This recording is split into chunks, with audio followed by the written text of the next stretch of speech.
តម្លៃមាសស្ទើរតែមិនប្រែប្រួលនៅយុគមិញនេះបាទជំរាបសួរពុកម៉ែបងប្អូនទាំងអស់គ្នាថ្ងៃនេះខ្ញុំមកធ្វើវីដេអូដើម្បីធ្វើការអាប់ដេតទាក់ទងនឹងតម្លៃមាសនៅថ្ងៃទី28ខែវិច្ឆិកាឆ្នាំ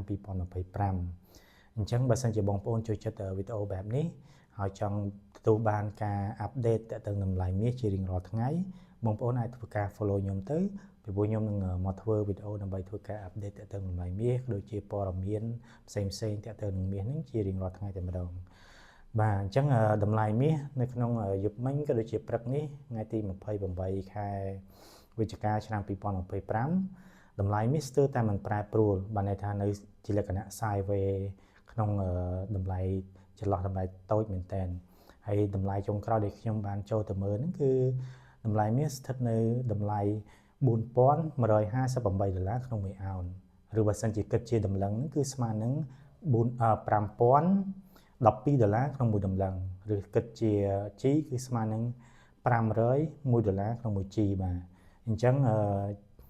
ចាំមើលថានៅក្នុងថ្ងៃនេះតើតម្លៃមាសនៅតែធ្វើការផ្លាស់ទីជាលក្ខណៈ sideways ក្នុងចន្លោះតម្លៃតូចហ្នឹងឬក៏មានការប្រែប្រួលហក់ឡើងឬក៏ធ្លាក់ចុះខ្លាំងអញ្ចឹងបើសិនជាមានការប្រែប្រួលអីផ្សេងខ្ញុំនឹងមកធ្វើវីដេអូដើម្បីធ្វើការអាប់ដេតដល់បងប្អូនអរគ្នាម្ដងទៀតបាទអញ្ចឹងសម្រាប់វីដេអូនេះគឺមានតែប៉ុណ្្នេះទេហើយសូមអរគុណច្រើនដល់បងប្អូនទាំងអស់គ្នាដែលបានគាំទ្រវីដេអូរបស់ខ្ញុំហើយដែលបានជួយចុច like ចុច share ចុច comment ជាដើមបាទអរគុណច្រើនមែនទែនបាទអរគុណបាយបាយ